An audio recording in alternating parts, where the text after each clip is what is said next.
for episode 2. Almost 2 months later, I think, right? Almost 2 months. Would you like to sit? So, welcome back to episode 2 of XO Diva D, the podcast. If you probably saw the title, you know that this episode is all about the queen of pop, the queen of everything, Miss Britney Jean Spears. I love her. I wanted to make this episode because, number one, it's Pride Month, so I think this is the perfect time to talk about her and just kind of give some insight of when I met her and stuff. So I started loving Britney when I was really young. Something about her, even when I was younger, just it drew me to her. She is such a beautiful human being, and I think we are so lucky to be living in the same time as her. That might sound weird to some people, but I don't really care. She is so cool. She's so nice. She's just so inspiring. I think she's one of the most inspiring individuals ever. She's helped me so much, and so I think the reason that my love has always stayed for her is because she was the one consistent thing in my life when I was a child. At school, it was very hard for me. I was bullied all the time. It didn't matter if it was preschool, kindergarten, middle school, junior high, high school. As I got older, I definitely was able to give it back. Tried to anyways, but not violently. I remember seeing Britney for the first time. A lot of people say that there's no way that I can remember, but a lot of doctors and there is research where if something is so memorable, you can memorize it in a sense, kind of like trauma, but it's not trauma, it's a good time. So I was 3 when I saw Britney for the first time. I was going to TD Garden, which is in Boston, Mass. It was called the Fleet Center, I think, at the time, and the tickets were, I don't know, like $49, which is crazy back then. That was nuts. And it was her Dream Within a Dream tour. And her self-titled album, her 3rd album, Britney, had just come out. So she was touring that record and was doing the songs beforehand and then the songs from the Britney album. I just remember fire, when she came out, and I just remember being so in such awe of her entrance. There's this thing where she comes up on the stage and she's attached to it, and she spins. It's so cool. I don't want to get copyrighted or else I would put the clip, but I remember that. I remember kind of a story time ish when there was a little interlude of a young Britney. It was someone that was playing Britney, a young Britney, and she was in her room, and there was a jewelry box, I think. Yeah, I think it was a jewelry box, but I remembered that. And then obviously I've watched the tour many times, so I know it by heart now, but I can just picture things from when I was little, and it's just so special. And her dancing and singing Baby One More Time in the Rain, which was the finale of that song, the encore, or the finale of that tour, my favorite performances. One of them always, it will be one of my favorite performances. You should watch it. Baby One More Time, live from Las Vegas, Britney. I think it's 2002 or 2001. But so iconic. That was my favorite Britney tour. I think it always will be. She was so young at the time, so I think that she was loving it, and I think at that time she had more of a control over what she was doing and what she was performing, which is crazy that she would never have that ever, because she's Britney fucking Spears, so she should have whatever she wants. It's obvious why Britney is a gay icon. She, ever since the start of her career, she's always been, having gay dancers, and even when she was asked about same-sex marriage and same-sex relationships, she just said, she had a lot of gay friends, and It is what it is. And she is just the most like genuine celebrity I've ever met. And I truly like I wish every single person in the world could meet her, because I know everybody would walk away with a different opinion than what they have now if it's negative. You know, people say that she's crazy or this and that, and it's really mean. I can tell you for sure she's not crazy. All of us fans can tell you that.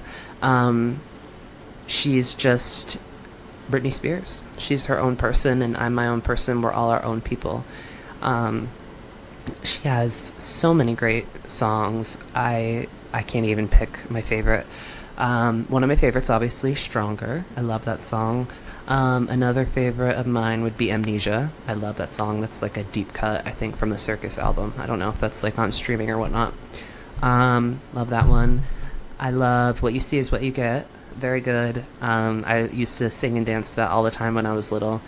And that's also another thing I would do, is I would be, you know, very out there with my shows and performances. I would just dance like Britney and try and imitate her in any way that I could, and she made me feel so powerful and just so good about myself. And it didn't matter what the kids at school were saying. It hurt me, of course, but when I turned her music on, all of that noise was gone. All of it. And I'm so beyond grateful that I was able to meet her and thank her, not once, but more than once, and thank her for helping me, because she is the light of my life. One of the biggest lights of my life. When I was really young, I had this pink and green lunchbox, and I'm so grateful. One of my best friends was able to find it for me 15 years later, and she got it for me, so I'm forever grateful for that. It had like a little picture of her in the circle at the bottom right, and what I would do is I would leave that lunchbox in my cubby at school. I think that's what they were called, cubbies, in my elementary school. And I would leave that there, and then would use my Spider-Man lunchbox for my actual lunch and stuff. But what I would do is, when we would get to lunch, instead of sitting with other kids because they thought I was weird for, I don't know, wearing things, or I'm not really sure what started it when I was younger. I think it was, I was very feminine, so my voice was a lot higher pitched than most kids. I feel like, I don't know, people are just mean. So at lunch, what I would do, since I had nobody to sit with and talk to for the longest time, I would sit my lunchbox up right in front of me, and basically I would be having lunch with Britney Spears, I told myself. And I know that's funny and sad at the same time, but it makes me smile so much thinking of it, because she put such a smile on my face every single day. It didn't matter what I was feeling or what I was going through. She was always there to make me smile and just turn whatever I was feeling into something different and try and make it positive. When I met Britney, I remember walking into the meet and greet, and I was so nervous. I was shaking and my hands were so clammy, and I kept doing this. I was like, oh my god, oh my god, oh my god. And when I went up to her, I walked up to her, I introduced myself, I said hello to her, and I asked her, if she had time to read the note. That would mean the world to me. Flash forward a few days later, after the meet and greet, after I get back from Vegas, I go to the mailbox, and there's a letter from Britney in my mailbox. And right now, I'm going to read that letter for you. Dear David, I was so happy to receive your letter. I was very happy to hear about how courageous you've been about being openly gay. I've always been told, as long as you know in your heart, that's what matters the most. I try to follow my heart and dreams every day of my life, and I think that's why I am where I am today. It means so much to me to have a fan like you who takes the time to sit and write such a touching letter. Your letter was both touching and sincere. I wish you nothing but the best in life, or in the future, and hope you keep smiling. Shine bright always, Britney Spears. And I have the letter up there that she sent. It's in a frame. I was just reading off a screenshot. for the longest time after I got that letter, so when I got that, I was, so that was August, so I was going into, that September, I was going into my sophomore year of high school, and I remember I had the letter on my bedside table at the time. I would literally every morning and every night, I would read it just to remind myself that someone was proud of me. I've loved her since I was literally a child, like a baby. And I think there's something so special about that, of, growing up with someone. I will always love her. She's one of the best people in the world, and I wish nothing but the best for her. I don't think she owes anybody anything. If she doesn't want to make music again, or tour again, or perform again, she doesn't have to. She's given her whole life to an industry that treated her like absolute shit, and the same as people did, and her own family did, which is nuts. If that was me, I would never want to perform again. And it's just really sad, because it's like they took something that she loved and made her kind of hate it in a sense. But I'm sure it's very traumatic for her to remember those certain things. And I think when I see a lot of the comments when people say she needs to let it go or stuff like that, I think that we all have to remember that we all go through different things in life, and just because the media says one thing doesn't mean that that's true. They use horrible pictures, or they edit pictures and stuff like that, and it's not right. And I think there should really be a law against that. And if I was president, I would make that a law. No bullying Britney ever. If you get jail time if you do. But yeah, so Britney, I love you so much. If you're watching this, which I don't know, maybe you are. I know you do some lurking sometimes online, so I miss you so much, and I'm so proud of you for just being yourself and never changing in this world. It has helped someone like myself who has felt alone or different than the normal, what people think is normal. You have given me the power to be myself, and without that I wouldn't be here today, and without you I wouldn't be here today.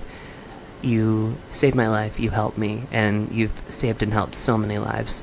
I'm so grateful that I was able to meet you, and I hope one day to reunite with you. Maybe we can get some sushi or coffee and gossip. That would be fun. But I love you so much, and I am so thankful for you. And you are the best ever, and I love you. I love you, I love you. Mwah. For Pride Month, I am partnering with Out Loud Music Festival. That is happening on the 21st this month in June. All the details are going to be on my Instagram in the caption, and I'll be posting a story. So I'm giving 2 tickets away. All the deets will be in the caption, like I said. You just need to follow me, the podcast account, and them, and then a winner will be picked on Wednesday. And you guys will be going, 2 of you will be going to see Kim Petras, Frankie Grande, Trixie, who's the drag in RuPaul's Drag, and then Rebecca Black, and then there's a few other awesome people as well. So excited for that. And I will see you guys soon. Happy Pride Month, bitches. Bye.